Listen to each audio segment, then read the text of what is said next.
Okay, everyone, we are live. Hope everyone's having a great week. It's another Thursday, so we got a So, special show for you guys. As you can see, we have a special guest, a return guest actually, my good friend Sean, DJ Shaan Donn. You want to make yes, some sir. noise? Word. Thanks for having me. Yeah, so recently Sean has been, well, he's always been in the YouTube space, but he's kind of seen some recent success with one of his mixes, and it's kind of a continuation from our last episode where he's talking about transitioning from being a secular DJ to a Christian DJ. So seeing some of the steps that he's made, and he's got other business ventures too that I'm sure we'll get to touch on as well.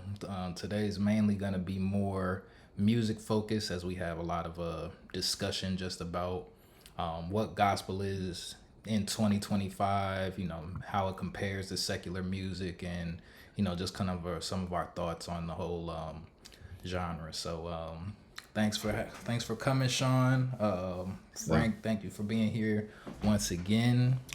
So yeah, let's get into it. So Sean, real quick, mhm. I know this has probably been something that you were planning to do for a while, like make just a DJ mix. But how did Mhm. it fully come to fruition, or what made you like pushed you to finally put it out and drop it on Mm. publicly? Yeah. Um, it was a long time coming. I mainly was waiting to just like before I did anything in that space, I wanted to like dive in and like learn what's hot, what's not, like who's like just learn the space, literally relearning the space. I coming from secular, I know it like the back of my hand. I know, all the things. So yeah, I just spent a lot of time just learning the music, learning that space, and I'm trying to build a catalog big enough to be able to even do a mix that long. Because again, I was DJing. I started DJing in my freshman year, so 2013, and that's when I real. And then I already was just collecting music through my like basic iTunes from back in high school. So I just had a huge catalog of music from secular, and then I'm starting from scratch, from zero, going to like gospel Christian music and stuff. So yeah, that was what like I was doing, and then it was just the mental thing, like the doubting, like is this even because it's new, it's not a ton of DJs just in that space, and Mm-hmm. then on top of that releasing YouTube DJ mixes. So I'm like, man, is there even a space for this? Do people even want to hear this? Right. So a lot of it was just mental. Like, I don't even know if I should still do this. I don't know. Um, and then I just start, I felt like I got my catalog big enough, and I started practicing. And I'm like, I think I could make something a little smooth. I was familiar with the music, and then I just finally, on faith, I was like, I don't care if it gets 2 views. I don't care if it gets 1,000 views. Like whatever it does, I'm gonna just put it out there. And I finally did but it was definitely a long time coming. For sure. And I'm gonna leave a link to it in the description for anyone who wants to check it out. As someone who I've listened to the Christian rap, and like you said last time, at first it's very, I wouldn't say very, but it's kind of cringy, and you can kind Mhm. of be like, especially if your palate is used to or accustomed to secular music, so you're like, that Right. doesn't feel exactly right, but you Sure. know his mix, I know. I didn't send. I sent him the follow up video you made. I sent Frank the follow up video, not the actual mix. But that Mhm. mix, man, a lot of people will enjoy it. If you're someone who is into secular music and you need something that's a smooth transition, definitely go check that out. Like I said, I'll leave the link to that in the Appreciate that. description. Um, Appreciate that, man. so that I don't want to lead directly into our songs, but just kind of how did you put your library together? Like, were you finding just music on Apple? Where did you have people suggest stuff to you? How did you grow your Yeah. Christian catalog? music? Yeah, yeah. So it started out with playlist on, I think, yeah, Apple Music. It started out on that, just like started creating my own playlist of music that I just liked or gravitated to me, and then I would hear, how social media works with algorithms. Was like once you start diving into it a little bit, it'll start suggesting like, "Oh, check this guy out, check Yeah. this guy." And so I'm like, "Oh, I like them, I like them, I like them," and then just again over time it built. But I'm glad you brought that up, Jay, because I have actually heard some other Christian playlist or mixes and stuff like that, and I'm like, wow, it's a wide range of music. And I actually heard another artist talk about it. It's um like Christian, got whatever you call it, Christian Yeah, I don't hip know hop, the gospel terminology rap, for it really. yeah, whatever you call it. It is like you have artists who they actually make quality music, and it doesn't give you that kinda cringy music, and it's, like, to the standard of a typical secular artist who we all know, like, it's a Mhm. just everything is of that same quality. But then you have artists in there who are, like, they it's not actually a good song, but people still play it because it's talking about God, like, it's Right. they don't so That's it's what I like think a lot of people found it from. Mhm. yeah, yeah. I was like, "Oh, so you kinda have to maneuver through it." Some of the thing and one of the beautiful things was, like, I was finding artists, and, through, like, playlists and things, and I didn't know this person from the next person. And so I was like, "Oh, this is a hard song. Imma put it Mm. on my mix. Imma put it on my playlist." And then I go and look up the artist. They have 1,000 followers on like, they're Mm. not a big artist at all. So I'm getting an opportunity to, put on, like, or expose other artists who maybe don't get that same exposure. But yeah, I definitely was looking for the music that I wasn't trying to force it. Like I Mm. was trying to mute good quality music that I feel like I like and the masses would like. That's the music that I added, and I feel like that's maybe why this mix may have some success. A lot of the comments and stuff were saying like, "Whoa, I didn't know Christian rap could sound like this. Like Mhm. this is Mhm. actually cool." So yeah. And Yeah. actually, the term that, of course, I don't know who used it first, but Kenton Jones is one of the people who's considered a leader of holy hip hop. That's So right.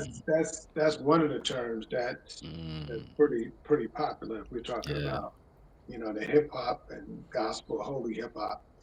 yeah. I know in the last show, and Dre and I were talking about this before you came on, Mm, and of course he also shared with me that you did a show where you kind of talked about how you made the transition from mhm, secular to holy hip hop. If for mhm. those people who didn't see the show where you talked about that a year ago with us, can you kind of touch on that process and Yeah, how you came to make that transition? Because of course, from where I sit, it's my hope that other people will, maybe yeah, possibly make a similar transition. So yeah, yeah, for sure. Yeah, it was I think I released a clip today, like, on TikTok from that the testimony that I made. It was, like, saying that it was genuinely God who made that, like, transformation in me because when I tell you I was the furthest I remember my one of my first times hearing Christian rap, and I was like, "Bro, what is this? This is not I would never bump this. This sounds crazy." And I will say that that industry has evolved and, yes, like, it's gotten a lot better than what it used to be. But yeah, it was a pure conviction. Was just I think it was through for me, it started with marriage, like, my wife and I took marriage, like, super, super seriously, and, my wife and I did, like, premarital counseling, like, before we like yeah, right before we were getting married, and I just remember we were speaking with that counselor who kind of just exposed it to me. Like he started not questioning me, but like asking me questions like where my faith was and things. And it kind of challenged me, which reintroduced me to the faith. And then I just got back. I had kind of pushed everything to the side. Like I was a believer in God and followed Jesus, but I didn't. I was like kind of just your typical, your average Christian who just go to church here and there, read the verse of the day here and there, but it wasn't really like instilled in me really. So he exposed me to that. I started going back to church, and then from there it was just God. Like I lost it. It was not a conscious decision for me to say I am going, and it never was in the plans. Like one day I'm gonna just start DJing Christian music. Like it was God transformed my heart, and then that's where it led me.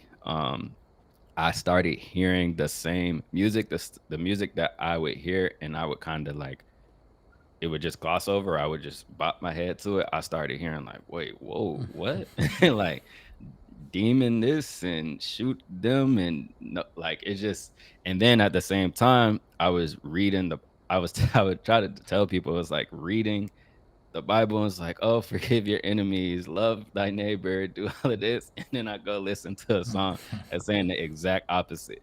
No, no forgiveness, kill if they step on your shoe, shoot them in the head. Like it was just completely opposite. On some, I'll say some of them because every rapper doesn't like rap that type stuff. But I just started like being like, whoa, like it started convicting me a lot more. And then it just eventually became like I just didn't have the appetite for it. Anytime I would hear any of that type of music, I just wasn't. It was just going right against everything that I was relearning or learning with reading the scripture. And again, it was just God completely transformed my heart. And I started going to the Christian side and DJing from there. And it's amazing you found the type of success that you did. Like that's how you sticking with your well, like you It's said crazy. in the video. I'll link the testimony video there as well. So yeah, support Sean on your channel is Shaan Donn, DJ Shaan Donn. Yeah, Okay. DJ Shaan Donn, Like I yeah. said, I have it in the description for everybody. But okay, so one thing that I had wanted us to do was all pick some of our favorite gospel songs, and we're gonna share them. I don't think we're gonna play the music just because of technical stuff.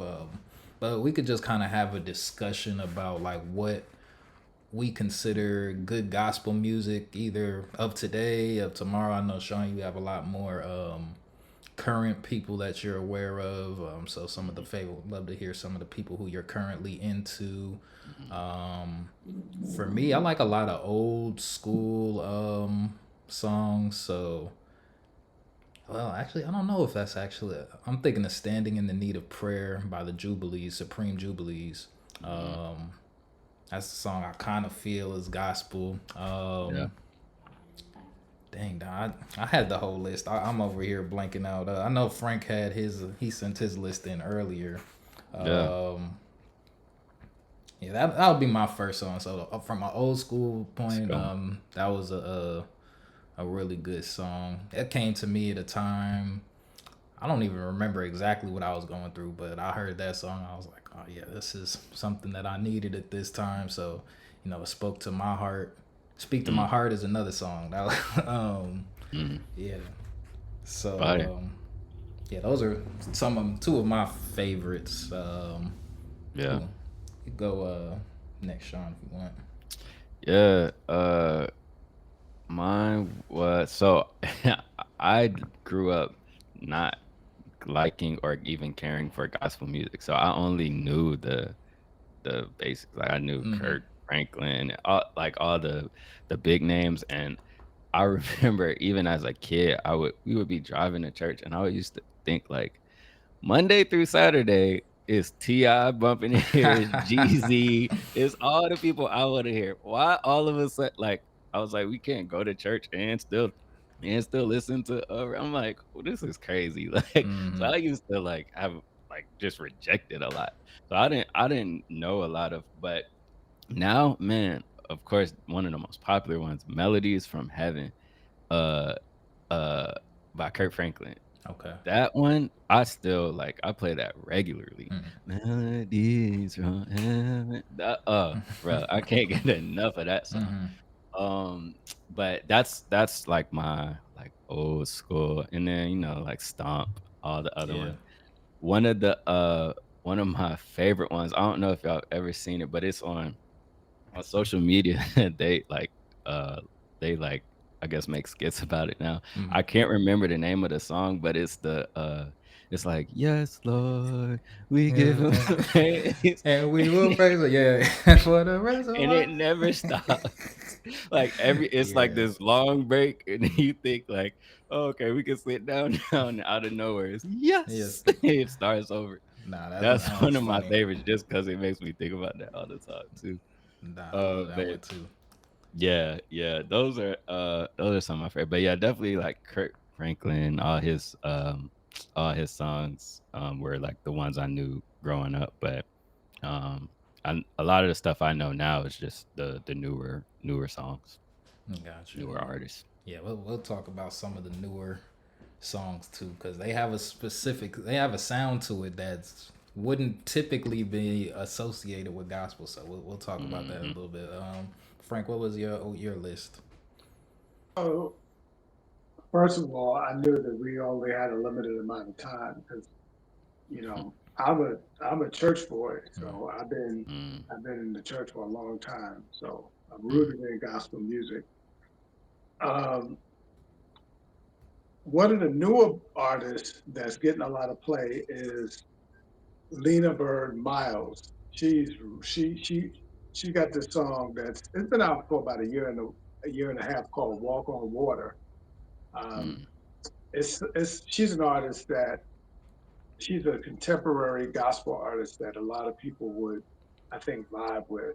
Then mm, there's another sister named Doe. She's got this song called "Holy Hands," and I think that would be when you hear if you haven't heard that before, that's a good song to remix when you check it out. mm, Holy Hands by Doe, Doe. mhm, She's another. I think she's 20 something. And Lena Byrd might be in her 30s, if that. But both of these people are older now. When we talk about gospel music will always. I think it will always be known for quartet singers. And there's a group called there's a guy named Tommy Ellison who's Okay. on that list that I sent you.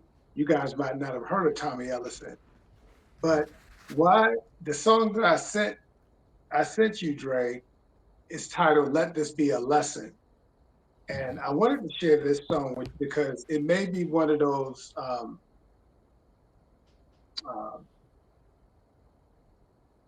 public announcement type songs you can use. What Tommy does with that song, he talks about this guy who was drinking and driving. And it was one of the first gospel songs because one of the critiques that sometimes, and I'm having some issues with my stand. Um, One of the critiques that often happens with some gospel artists, particularly ministers, is sometimes the ministers can be so holy that they're not relevant. Mm. This song, it it doesn't really do a lot of preaching, but it's like a public service announcement against drunk driving. And Tommy Ellison, he's a traditional quartet singer. So if you're familiar with the quartet sound, um, the Mighty Clouds of Joy and all of those kind of guys, that's why I wanted to include them. mm. And then on my list, I couldn't resist including um, her name just went out of my head. Mm. It was Oh, from the list you sent me earlier. yeah, I can't believe her name just went out of my head. Let's see. God. The This title of the is song is "Move On Up a Little Higher." I yeah, can't. Talia Jackson, Talia Mahalia Jackson. How Mahalia. can Oh, I'm sorry, that's an M. I was looking at that like a Oh T. yeah, Mahalia, yeah, Mahalia yeah, Jackson. yeah. so I think that the reason why I wanted to bring her up is Mahalia Jackson is like the Reggie Jackson of gospel music. If you watch baseball, you uh, I should say the Babe Ruth of gospel music. You watch baseball, at some point, Babe Ruth's name is going to come up. And in my opinion, whenever we talk about gospel music, Mahalia Jackson's name should come up because in the 40s, she was, and you could do the research on this. She was literally the top selling artist of any genre in the country. In fact, Wow.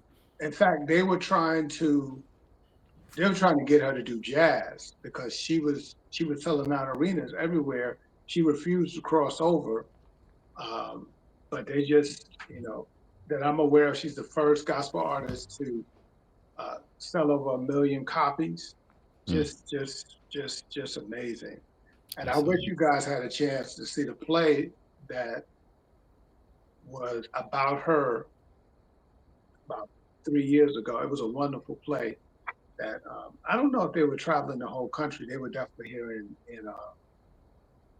in Atlanta, but probably one of her most famous songs was "Move On Up a Little Higher." So I can go on and on, but those are just a Wow, few artists. I love that, man. Okay. Yeah, you said something about ministers who do gospel are a little holier than that. I think that was one of the things that I think maybe turned me off as a younger kid when I was listening to it, because I think we listened to a lot of music for like real life experiences, so we want to kind of hear the trials and tribulations of other people, and I think that's why rap and hip hop are so appealing to young people at first. But a lot of the new school kind of does scratch some of that itch when it comes to that part of being relevant with some of the songs Sean had on his mix and just some newer songs that I've heard. I think they talk a little bit more about what they're dealing with on a day-to-day basis. They talk about different temptations that they face, things like that. Mm. So, Sean, from your perspective, what do you feel is the biggest separator from like today's hip hop, or not hip hop, today's like Christian holy hip hop, and what we've heard in the past? Like Yeah, maybe it's different subject matter, maybe it's different beats. What do you feel is the biggest difference? it's probably all of that. It's probably all of that. The I feel like it was dang, what was it? Oh yeah, it was a clip. It's a meme where they were like, uh, I guess it was saying like, me. Yeah, bro, come to my youth church. I promise you, it's not weird. It's not. It's not strange. And then they posted a clip of the of the pastor screaming, "Virginity is cool. Virginity is cool." Yeah, yeah, It just, it was it's like it's like that. That's kind of how it used to feel, like trying to figure out a way to make God cool, and then they were trying to fit it in, and it didn't feel natural. It wasn't really relatable. didn't have that And authenticity. yeah, yeah. And then quality too, just you go from listening to top tier industry level quality, and then it's like, and so everything production, all of it has just increased and it's matched. I've for the longest have been like, man, I actually think like it's just been a thought in my head, like I would love to go like have a secular DJ and then me, and like I feel like I can probably go song to song, go song for song with that person. Like it's That'd be hard. I feel Absolutely. like the quality and the songs and the content, I'm like, some of the songs that I'm hearing, I'm blown away. Like, and again, it's the topic is all uplifting, encouraging. It's not anything. It completely dispels that thought of like I gotta rap about negative stuff because that's the only thing people want to hear. I'm Mm. like, I've heard too much of it now to even think that that's a thing. But the big thing you said, I think, is like just the relatability. As soon as you said that, I thought of a song. It's this guy. He's one of my favorites. His name is Tory Deshawn, and this was probably one of the first songs I heard when I was just getting into the building my catalog and learning artists. And he dropped an album, and um yeah, he dropped the album. I was just listening to it, and I just kept noticing like the song, the beat kept switching in the song, and Mm. towards the end, I'm like, wait, is he telling a story? And I Mm. played it back, and I'm like, "Oh my goodness." He's telling a story, but, like, the beat it's like 3 different beats in the song, Mm. and it switches up based on, like, what he's talking about in that song. That is, like, one of the best. You remember, Dre, when, Meek used to do the Tony's I think Yeah, the Tony Tony Stories? stories. Mm-hmm. Yeah, yeah, it was like that level, like, Mm. he just painted a crazy picture, and the name of the song is called, "What Shall It Profit?" Mm. Which is, like, based on the Bible verse, "What shall a man profit if he gains the whole world and, loses his Loses soul. soul?" And I was like, "Wow." It's an incredible story. It's essentially just about, again, super relatable, uh, the cycle of family trauma, essentially. Mm. It started with a mom. He's talking about a mom who grew up in it started with her as a daughter. So she grew up in a household where her dad beat her mom, and that made her like aggressive men. And so then she got an aggressive dude, and Mm. they had a baby. They lost the baby. It made her upset. She had another, and then that kid grew up, and he grew up into the streets and trying to follow his dad's footsteps. Who died. Like, he's just telling this whole story, and then what it leads to and how it ends. It was an incredible. I highly, highly, highly encourage anybody to like that song. He's a great artist. That entire album is crazy, but that particular song, I was like, wow, it was super relatable. Um, and it's just with the time, like it's talking about what people actually go through, but Mm. it doesn't. Me and you, Dre, were talking about it the other day. It doesn't stop in the trauma. It's like I feel like that's one of the things with secular music or hip hop, specific particular type of hip hop where they just like they live in the trauma. They're like, Mm. yeah, man, what you want me to do? Like, I'm in the hood, my life is messed up, and like so that's why I am the way I am. That's why I smoke. That's why I drink. That's why I do all of this. And then they just stay there. They don't look for any out. Um, and this story kind of like tells you what it like. He acknowledges that, and then tells you like what that ends up leading to.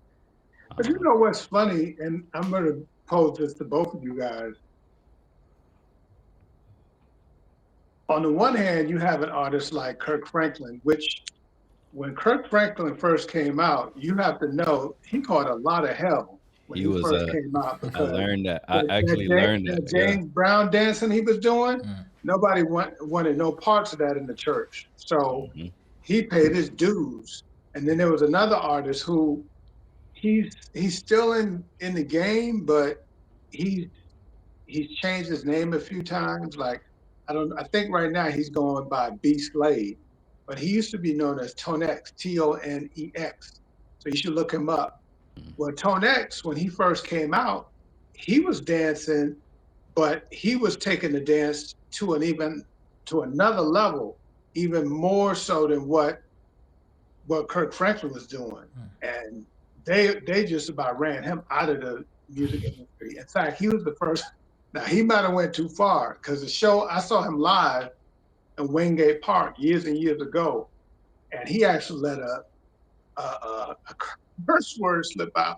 So Mm. he kind of let it go.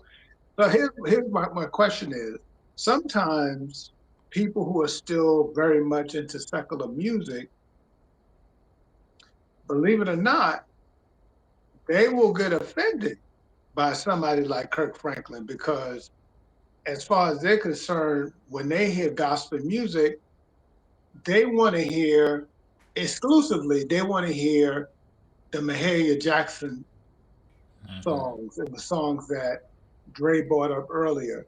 So my question to you, Sean, and then you can chime in too, Dre. I'm prefacing it to you, Sean, because I know Mhm, you're actually a DJ in that genre now. mhm. Have you met that kind of pushback um, from Gen Z and Gen Alpha people in your generation? Like, I don't know, they might be doing too much. That's not gospel music. What have you experienced any of that pushback yet? Not me specifically, but I've definitely seen it. I've I've I learned a lot, and like when just learning this genre, it's like a lot of Christians don't agree with Christian hip hop and certain types of artists, like you said. Once some there are different reasons. One of the first ones I learned was that people don't that 808 sound, it's a sound thing. Mm, Like some people think the 808, like that bass and beat is inherently evil, like it's an evil frequency. mm. And so whenever you have a song with 808s in it, they're like, Gotta that is throw it out. not. Yeah. Yeah. And then some people think that like Christian and rap, God and rap don't go together. You can't. That's not. You can't do that. Like they Mm. think rap is inherently evil. They're Not to just. cut you off. Mm, So we know the church people think that, but my question is, have you run into that from people on the secular side? In other words, mm, obviously we're trying to introduce that to people who are unchurched. mhm. Have you have you seen or ran into, hey man, that sounds just like what they play in the club. Have you ran into any of that? Because of course they're hearing the beat, just like you're saying. Mhm. They're not necessarily listening to the words, but they're saying, hey, get out, miss me with that. That sounds like Yeezy or whoever. Mhm. No, yeah, they. I've heard people say like, "Oh, there."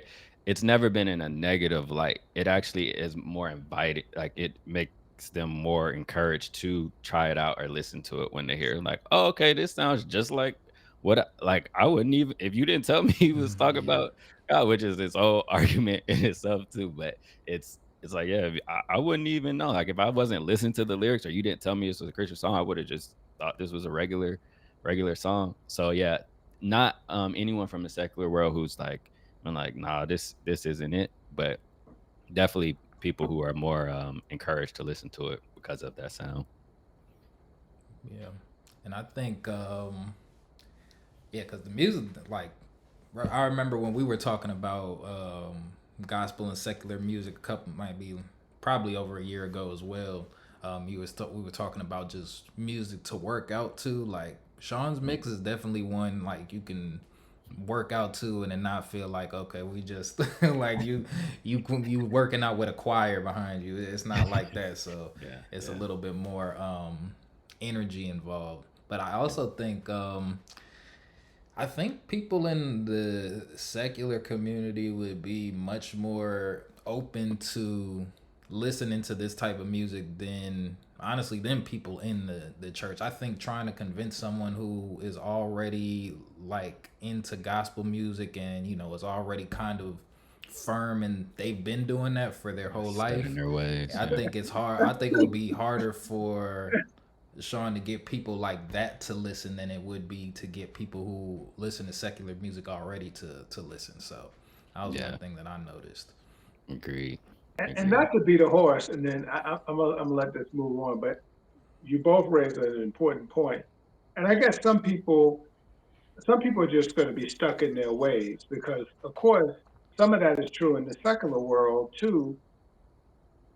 Some people will castigate all rap, and call all rap gangster rap, and we Mm-hmm. we all know that not all rap is gangster rap. And Mhm. just like when you talk about R&B songs, not all R&B songs is raunchy, and so the point that you make is really important, Dre, because even a friend of mine who is a minister, you know, and actually at this point, Kirk Franklin is pretty mainstream, but she lets Kirk Franklin have it every chance that she gets because she thinks he's too secular. But like you said, Dre, if you want some music that is not necessarily cursing and have degrading lyrics that you can work out to, or you might be able to play as background music, then that's Kirk Franklin. And so I think it it behooves me why people can't understand that. But anyway, Yeah, yeah, it's a big thing. It's a big thing. I've definitely learned it's a lot of different pushbacks in the within that community.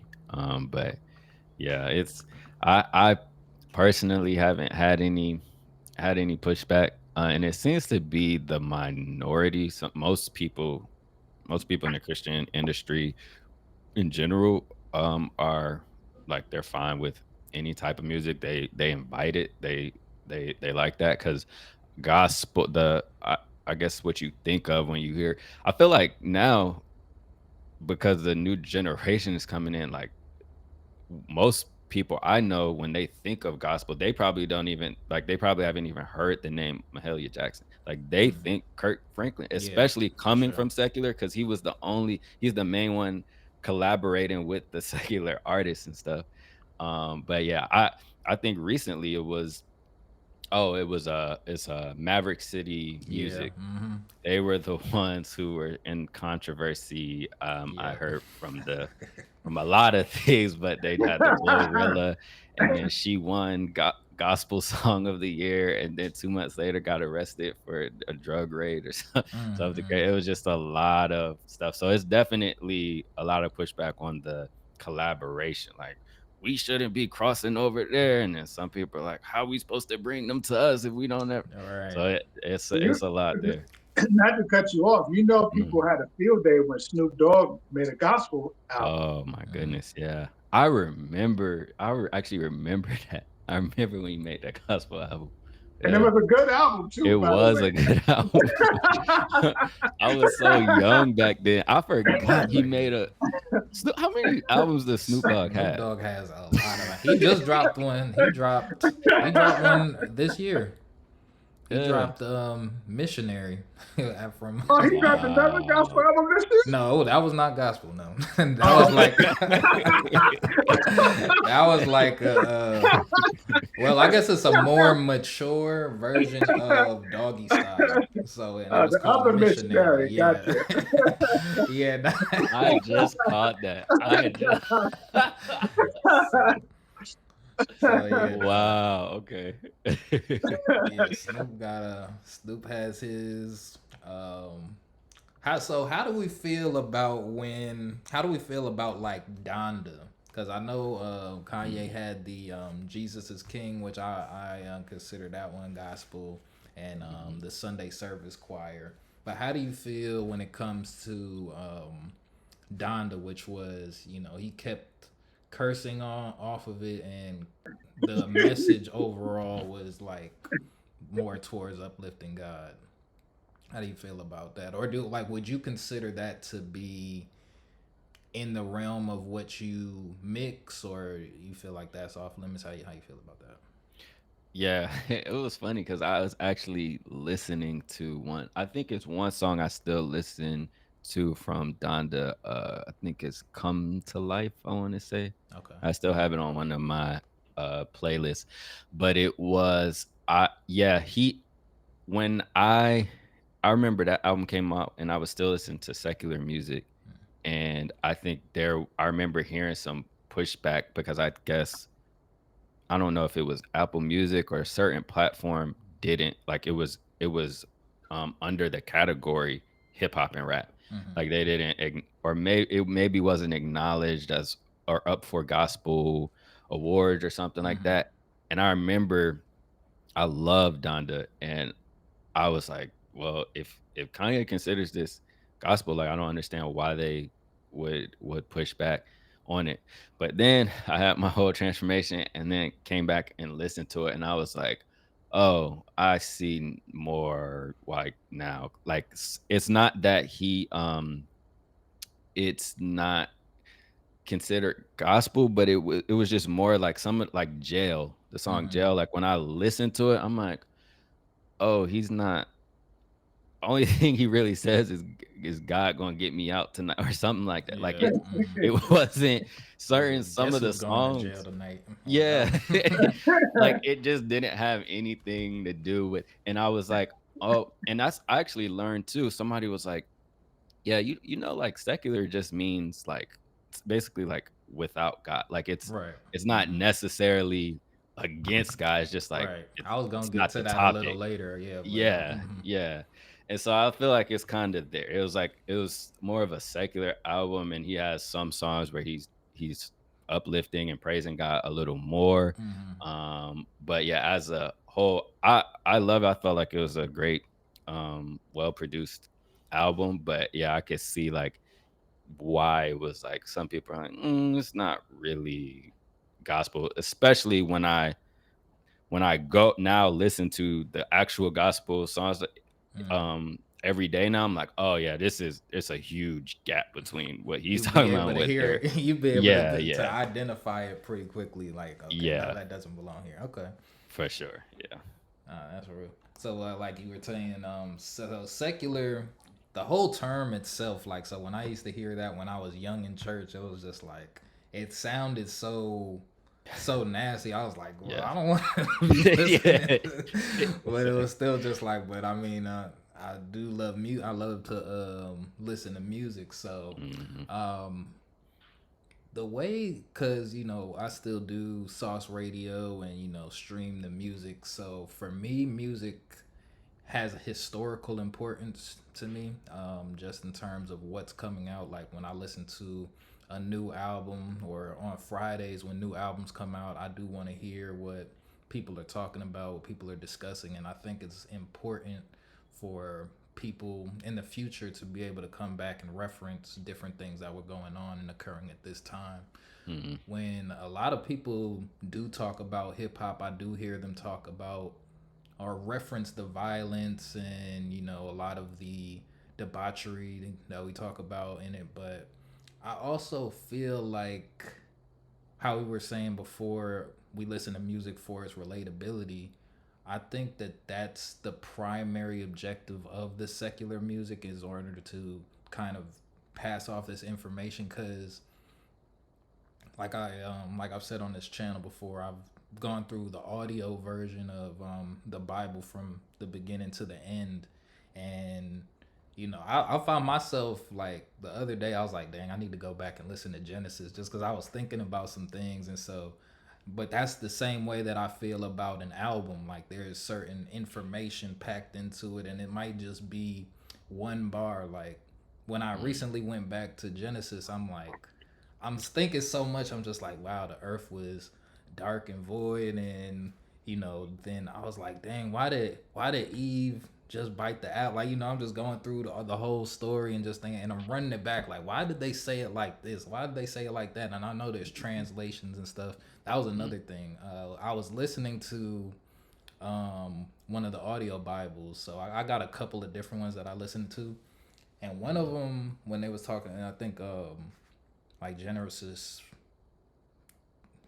1, probably like chapter 5 or something, where he's talking about creating the creatures of the deep. And one of the audio books, it said monsters, and the other one, it said creatures. And I'm like, Mhm. that's an interesting difference. Like, and and it just made me think about different translations. And if this part, like, monsters just kind of seems like it introduces a whole bunch of things that you would never really necessarily associate with the Bible. Mhm. Creatures is another thing, but it's so slight. But a lot of people might not necessarily point out that difference, but it could Mhm. potentially change somebody's whole outlook on the Bible in general. So just translations, and I think that being a running record of history that used to be passed down orally. Like, it used to be an oral tradition for us to, get this information from one generation to the next. So that's kind of why I still see the importance of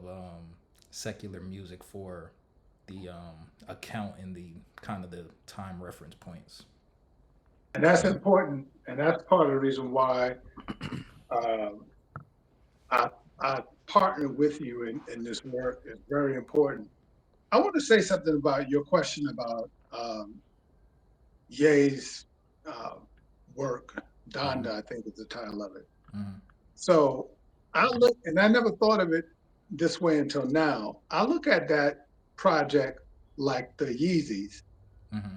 I'll never forget when the first time I saw that shoe, I was like, what?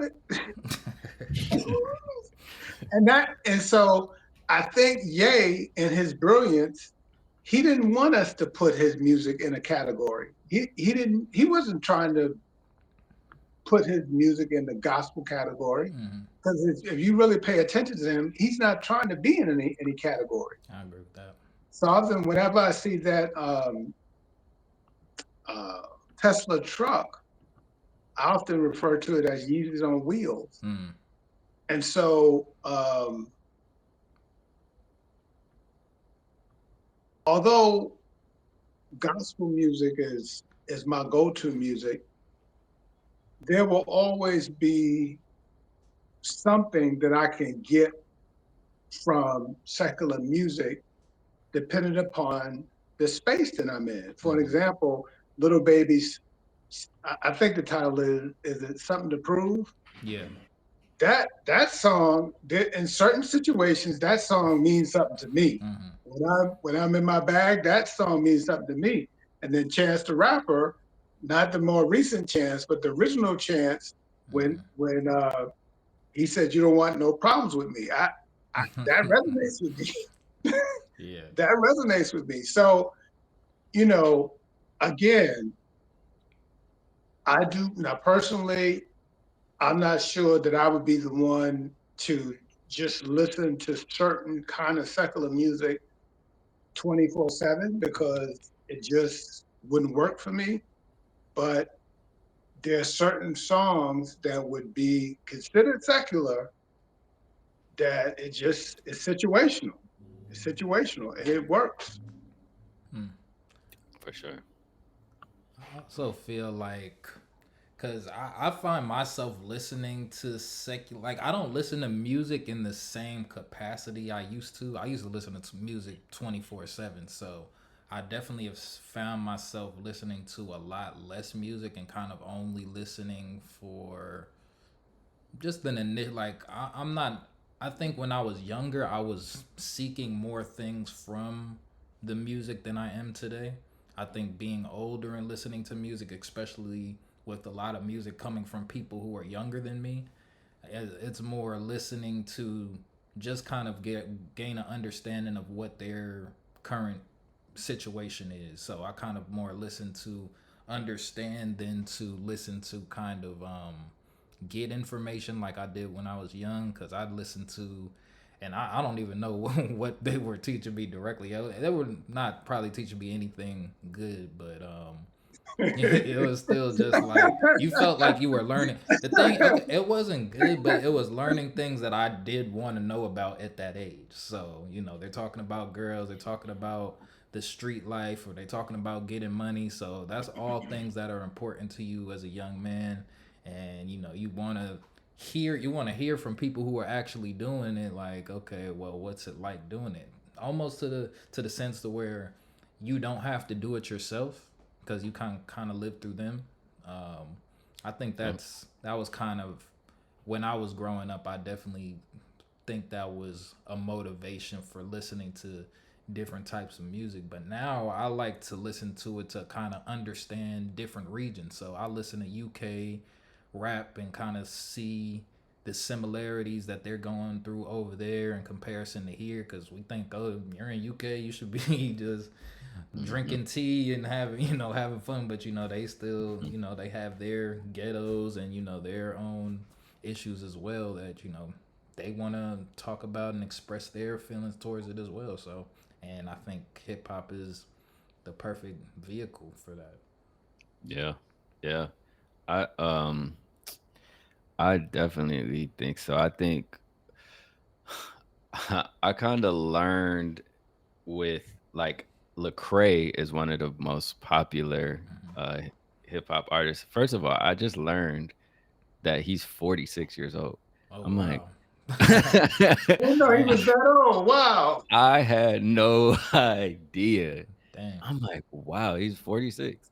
Um, but he was talking. He has a whole. He has a podcast, Hmm. and he Yeah. had a whole show on that. Like is that's a lot of people who are Christian or just kind of balance the secular. They come with a lot of questions. Well, can you be Christian and still do this? Can you be Hmm. Christian and still listen? And I think the one he was addressing in that video was like, is secular music bad? Hmm. And he was like, no, it's not. Basically, it's like it's not bad. And he talked about how he still listens to it, but it's about how he like what you were just describing, what he's listening for. He mentioned we just brought up Lil Baby. He was like, yeah, Lil Baby just dropped the album, and I listened to it, and it was like, yeah, I hear the things. I think one of the terms that I've learned, he said, uh, eat the meat, throw out the bone, or something like That's that. right. Something. That's It's right. like that form of listening. That's He was like, right. man, how he gets through some of these pockets and these how he sets certain things up into some like that's what he is. He's listening for his own reason. I think another great example of it is the Clips album with No Malice, who walked away completely for all those years and then came back and made a secular um a secular album. But he in his whole press run, his whole all the interviews and everything, he was like uplifting the Lord and kind of talking about how he maneuvers throughout it. So I definitely think pe- um it's like what you're getting out of it.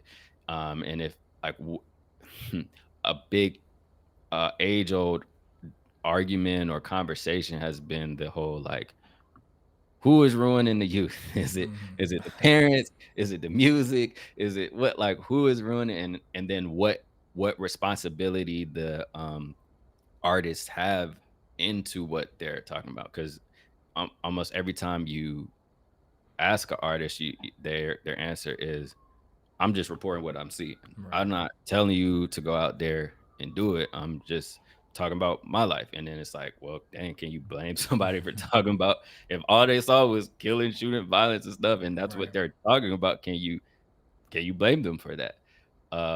But then the flip side is are can I absolve them of like, okay, bro, you see the outcomes of this or some of the things that happen because of this music, what this music incites or what it rouse up in people. Hmm. And it's like, are you can I blame you, but are you absolved? It's always been that like it's an age old argument. And it's just Right. interesting to hear how people maneuver through it. Personally, at this point in time, I tried to listen to I'm like, bro, this was my last time. I tried to listen to Kendrick's last The album. GNX.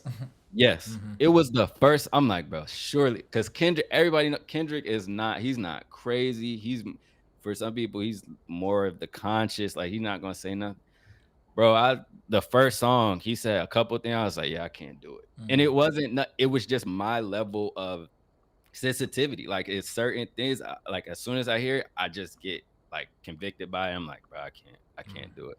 So it's some people who can maneuver through it and listen to it and be cool, or they're listening for a certain I'm not a rapper or anything, Hmm. so they're listening for instructional reasons or whatever. But I haven't been able to maneuver through it. I've been And I let me can't go. and let me say this. That's perfectly fine. Mm-mm.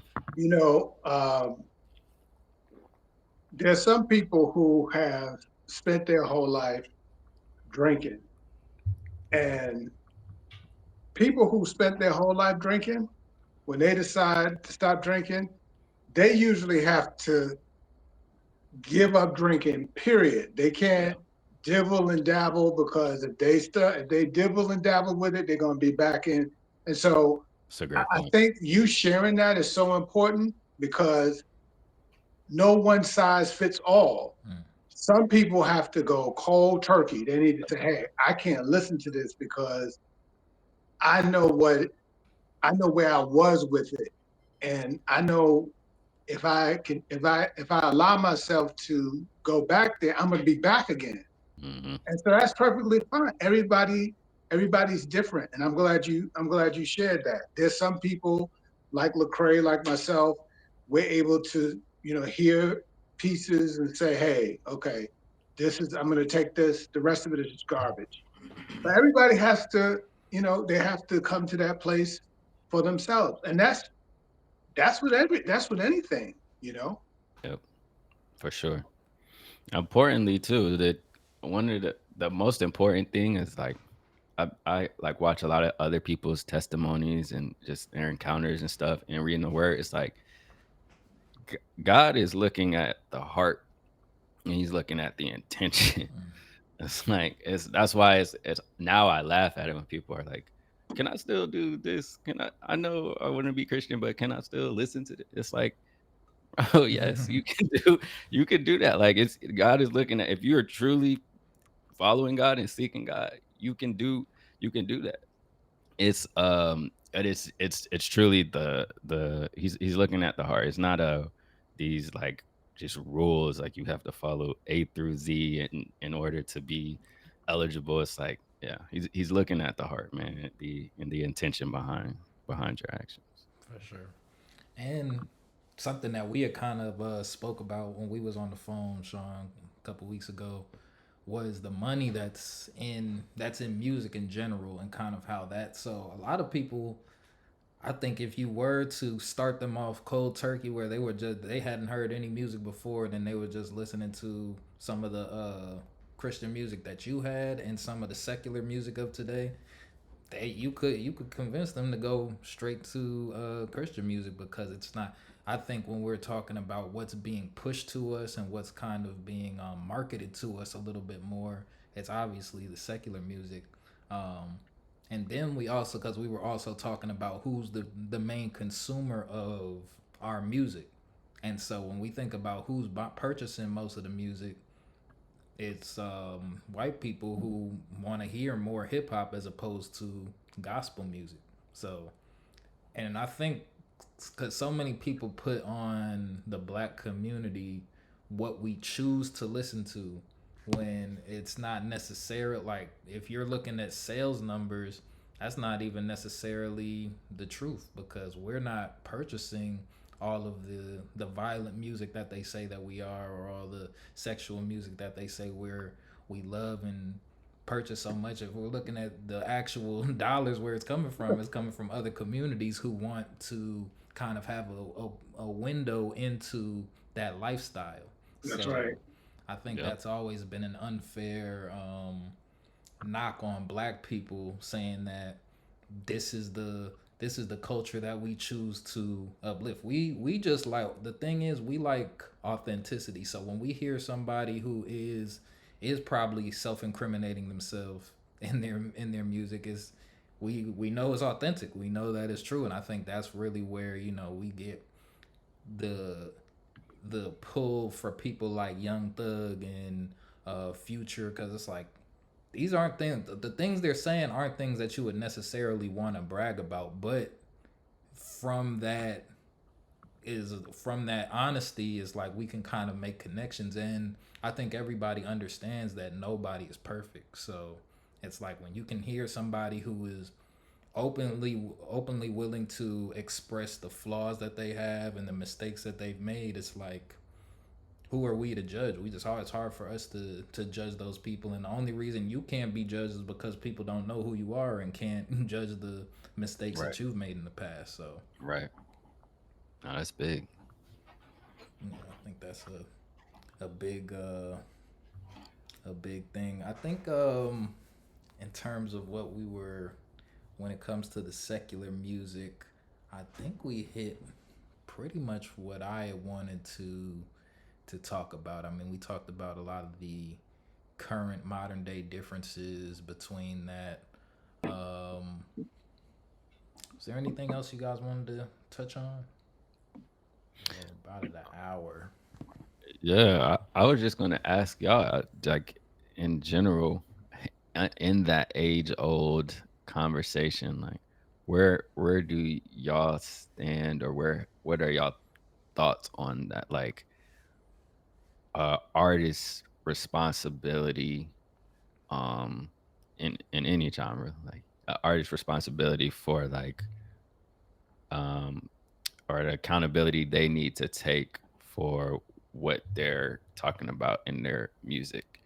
Like, do they need to say, like, for I always he's the first one I think of, but the 21 Savage clip of him saying, "Well, I would I would love to make more positive music, but don't nobody want to hear positive music. Like that's not it's and then now of course he's has an established brand. Mm-hmm. So if he just U-turns and like it's love, love, love, you know. So what are y'all thoughts on that? Like a artist responsibility for, you know, what they talk about in their music. You want to go, Frank, or? No, I'm gonna let you go first because you got the whole WeTheSauce website. But go ahead, Okay. you direct. So in terms of responsibility, it's difficult to say because I think when you become an artist, your responsibility is to tell your truth. Mm, So I think when it comes to whatever that truth is, a lot of times the truth is ugly. Um, and in terms of what people are comfortable with sharing or putting on a track, it's also, I think they have to. That's their own personal thing that they have to kind of deal with and decipher. Like I think that's one of the responsibilities is dealing with whatever blowback comes from you revealing your truth. So if you're revealing your truth and you've been, and I think that kind of will go more towards repentance if it's if we're talking in the in terms of like the word actually, like people who are talking about the sins that they've done and kind of wanting to repent. I think that would be the most responsible thing that you could do as an artist. But I also hmm. understand a lot of these people are younger, and a lot of these people don't even, I won't say that they don't know what they're doing is wrong, but they haven't had enough opportunities to understand what the right thing to do is. And so they're doing, they're almost in survival mode. So it's like, I know selling drugs isn't the right thing to do, but it's like, if I don't sell this, then nobody in my family's going to eat. And so they kind of, then that's where they kind of come into their own personal, like, best of lesser of worse evils or whatever. So that's what I would say.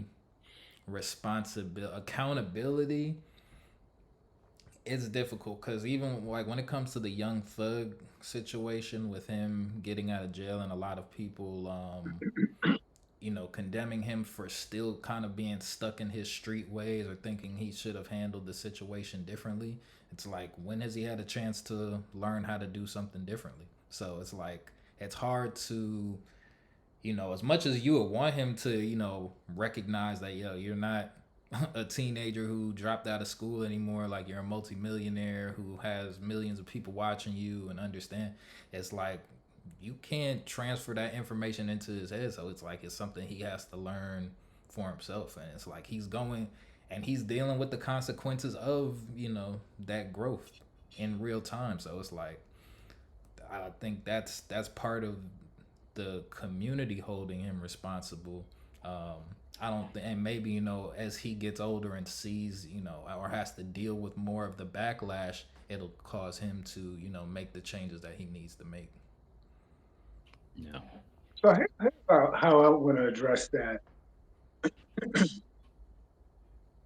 Ye got into a lot of trouble, and you're probably thinking, what do you, that could be a lot of things. What are you talking about?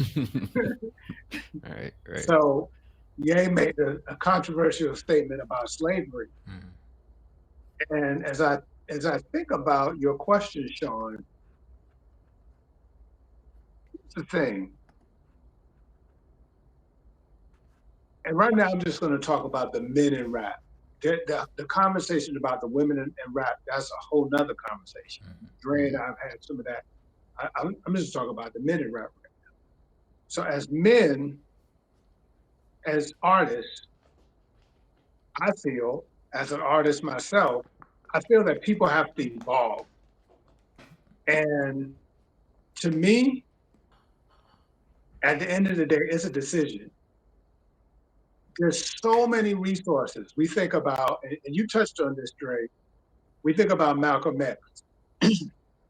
And for some reason, a couple of days, I was thinking about Malcolm and his transformation quite a bit. Now, suffice to say, we as men, we're going to make mistakes. We're going to falter. But I think that as you tell your story should evolve over time.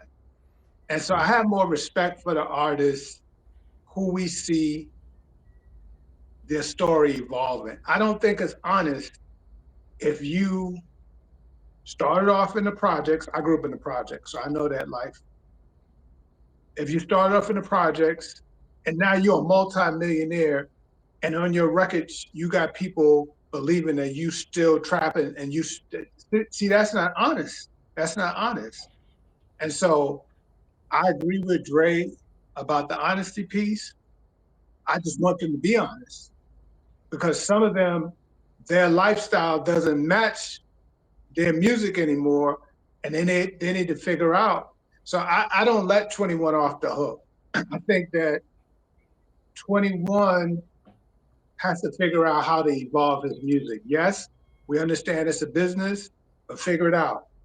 Figure it out. Figure out how to evolve your music because that's the part of what we do as men, as fathers. We evolve because at the end of the day, now I don't know 20. I don't know if he has children or not, but usually men, once they have children, they're starting to think about how they want their message to impact their children. You know, they might not give a flip about everybody else's kids, but somehow, once their own kids come into the world, all of a sudden they start to look at their message a little differently. So I just think, and lastly, Master P, who Dre knows, he's one of the guys I really respect in the game. Master P said, and he's like the poster child for the evolution, right? Master P said that we got a problem in the streets. He said, we celebrate Mookie when he comes out of jail. We have a party for him and all that. He said, we got to flip that. Why don't we have a party and celebrate the young cat that's going off to college? And I personally had one of my students, one of my clients, tell me that she experienced that. Here she was the one in her family that stayed out of trouble. Her parents really didn't pay that any mind. Her brother went to jail and they threw him a party and treated him like he was a celebrity and didn't help her. And she was trying to go to college. So there's too many resources out there. We can do better. We have to do better. So anyway. Yeah, that's powerful. That's real good. I had a one. So to kind of add on to the question Sean asked, how do we feel about other pieces of art, whether it's like a painting or whether it's a movie? How do we feel about other art forms and how it's, because I think when it comes to movies, I think that's very difficult. It's hard to first pinpoint who is more responsible when it comes to a movie because there's so many people, or we view it as so many people coming in to make one movie. The same thing is with music. There's a lot of more pieces than just the rapper or just the singer that kind of goes into it. So how, and I used to always think like, if I can a lot of times a picture's worth 1,000 words. So what is this painting saying, or if it's interpreted, are there paintings that you can't look at? Like I never really thought of like that, but it's just like Hmm. how do we feel about other art forms and kind of I guess I don't know if they have like secular art and I don't know, so I'm just kind of putting this question out as like a freestyle. Yeah, that's so good. That is actually not. I haven't heard it with like paintings and that art form, but definitely movies. Since 21 Savage is the popular topic, he actually made. I hear artists do that today. He made the comparison to that, and I think he actually stated he was like, "Please look at me the same way you look at Leonardo DiCaprio, George look at me like that." He's like, I'm not, I'm a rapper, same way you look at him as in a character. He's like all this other stuff. I'm playing a role essentially. I'm playing a character. And that's how he said he wants to be interpreted. I think the key difference is what you brought up, Dre, is like authenticity. And so in a movie, it's like everybody knows it's like, They okay, acted. yeah. And even then you still get people who like really be mad at the characters and Yeah, stuff. yeah. They so invested, but they know it's like, all right, that person. But if you're toying that line of like, I just robbed somebody the other day in your Yeah. song, and you built your platform on he the realest, he ain't Yeah. playing what he talking about, then it's like, all right, that's a little different. But it is a great question to pose because it is like y- it's not necessarily the same critiques in the other art forms. But yeah, I think Well, let me address that. That's a great question. And if we stay with film, they they deal with a lot of criticism. for The sure. guy who lives in Georgia gets a lot of criticism, Tyler Perry. I Yeah. remember my sister telling me that she used to go to his original plays. And of course, early on in his career, his main claim to play was Medea, the Medea character. And he's gotten dragged by famously by Spike Lee and others and many others for being this huge man donning a dress. But I guess Tyler says he's damned if he do, damned if he don't, because in recent days we're seeing less of that, and he's gotten involved with more serious projects, and still people critique him. Right. But I think that again, if you look at Tyler's work when he was first introduced to us to the projects that he's involved in now and trying to be involved with, we see some evolution. We don't see the same thing. Him trying to hold on to the same thing, and even an artist like Denzel, there's a maturation. There's certain roles that, and when you hear these artists talk, they will tell you quickly. There's certain roles I'm not going to take those roles now. When I Hmm. first started, yes, take everything I can get, Hmm. right?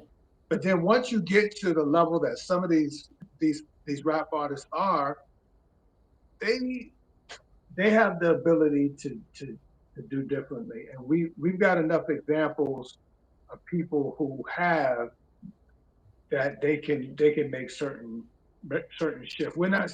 I don't think anybody is saying that you know certain artists should make a 180, but there's certain messages that they can tone down, and that's a part of that evolution that For sure. I think we all would expect from them. Yeah. And I hear like it's just showing me just in the Christian industry, like I hear it every day. Like I hear there's a lot of artists who used to make secular music and they have come over to this and telling the same story like that "What Shall It Profit" song. They're telling the same story. They're talking about like, yeah, I used to do this, I used to do this, I used to do this. And but besides stopping there, they say, but then I found God and like they talk about their evolution. So it's like you still, like you were saying, Dre, the relatability, you still get the relatability piece, but it doesn't it they don't keep it there to where, you may walk away from the song and say, well, dang, I guess I gotta sell drugs to be, I Yeah. guess to be a man, I gotta spin the block if somebody just like it tells you, it finishes the story. It Yeah. tells you the other side of it. So, That might be the biggest difference, because I mean, when you, especially the newer sounds, like when you just listening to the beats, it's not necessarily like a specific Christian beat. It's still the beats that we're accustomed to hearing, which is why, that's why I still, like I'm saying, that mix is so good, because you really can't even mhm, decipher between it just off of the sonics. And mhm, for me, I noticed that I don't even, when it comes to new music, I don't even know if I fully digest the words the first time. Like, I for could sure. listen to a song probably, maybe if like I right as soon as I finished it, I could tell you what they were talking about. But if you ask me in like like a 5 minute delay what they were talking about in that song just now, like, and that was the first time I heard it, I Yeah. probably couldn't tell you. But it's like I've noticed that when I listen to music, I kind of break it down. It's not necessarily the words at first. I'm listening to the beats, the patterns, like why are they Hmm. using these instruments, and then Hmm. the words are kind of sprinkled on top like parsley almost, and it's just like Hmm. it's there, but it's like there's a lot of songs that I would enjoy even if there weren't any words to it. But then the Hmm. words, to me, it's almost like the beat does kind of create the words in some sense, and I think that's what, like, a rapper is kind of, that's their ability to kind of form the words that the beat is speaking, or just enhance it. But yeah, when it comes to the songs overall, it's hard for me to say that I know exactly what someone is talking about the first time. As much as I listen to music and I say I like lyrics, I can still catch, double entendres the fifth time. That, like, and I don't listen to catch everything the first Right. time, because like when I was like super into lyrics and I was over analyzing I would start to just miss the whole concept of the entire song and just be like, oh Hmm. well, what double entendre was used here? But it's Hmm. like, it's just supposed to be played. If you catch it, you catch it. If you don't, you don't. And life goes on. So that's Yeah. just kind of my thought process when it comes to new music. Yeah. I Yeah. can't let this point. I can't let this go past, because to prove to people what you're saying is authentic to um, how you roll. I remember it was about a year ago. You were telling me about a particular album, and you weren't talking about lyrics. And I'm not gonna. I don't think I'm gonna bring the album up. But this particular artist had put out some new work, and I'll just say I think the album cover was red. Red, It yeah. was covered Mm-hmm. with blood. I know you talking about. And you were saying, you said, I don't know. You were like, yo, I don't know. Is this something off? So sometimes, to your point, there's an energy, Mm. there's an energy, Talk there's about a it. vibe, and it's not to try to take the conversation to a whole nother stratosphere, but um, perhaps it's that energy that won't allow some of these artists to pivot. It's that energy that they've submitted to. Mm. And that energy that you referred to, I remember it like it was yesterday. He was like, I don't know, this artist is, you laugh because you remember, I'm not gonna Yeah, mention the artist's name. I've But mentioned right it, after but you said that about that artist and that album, all hell broke loose. It was yeah. like, I said, yo, And I did, after you made mention of that, I did go and listen to a couple of the songs. And actually, listening to it from a lyrical standpoint, you couldn't pick it up. It was an energy thing. But Yeah. anyway, that's a whole nother conversation. For I kind of those. had to go there. The funny thing is, I was really contemplating because I already know with us three we could go into so many different things. So I wanted to bring up the concept of selling your soul in the music, Woo! but I know we don't have enough time for I that knew today. But I knew where Frank was going. We talked about the energy. I was like, that's 1000% it. I'll briefly bring up how we'll just keep it on the one artist we mentioned. This to keep the theme. He has a song uh called Red Rum, and I remember someone bringing that up to me and was like, he was like, bro, that's a chant, right? That's like a yeah. Ooh. that's like a and then I listened to the song and I'm like, oh, it took me like you, and it's to your point. I think it's by that energy is by design. It's like they're just Yeah. mumbling things, and the beat is hard. It sounds so. You listen to it, as soon as you hear it, you're like, oh, and you don't even realize Yeah. they're Then doing you're in a the whole trance. chant. Yeah, it's constantly repeating something, and then a lot of people don't like. Oh, you talking about red rum? Like it's like Flip it no, around. flip that around. Flip it around. But It's that's by the crazy design. thing. So many people, but that's also when I used to listen to music on a deeper level, and then I'd be trying to talk to people about like some of the things people were talking about. They'd be like, "What are you looking too deep into?" And I'm like, yo, no, it's literally what they're talking about right here. You didn't listen to. Oh, you didn't catch that bar. Okay, okay, I get it. Yeah, But yeah, yeah. no, the. So I'll say the album that he was talking about was the Diddy album, the Love album. Mm, He had dropped, I think, 2022, and mhm. I was saying when I heard it, I was like, this is like too good to kind of. It was like a sound where it sounded very pure, but you know the person wasn't necessarily pure. So it was like, and then he had the whole imagery of the red, and I was like, but that's when I watch a lot of interviews, that's part of what goes into my understanding of the music as well. So I was watching Diddy at the time go on his press run for it, just hearing the different things around the album release and stuff, and so everything about it just kind of felt sinister.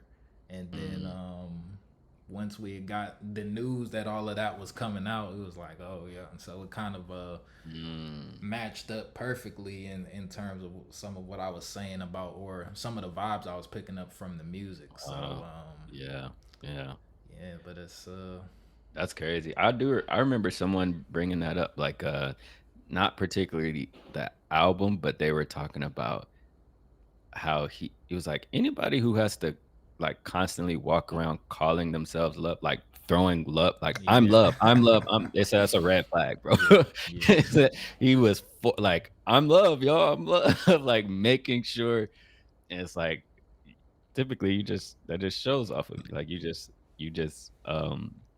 relay love, Right, and but embody it instead yeah, of you having to embody it, tell it.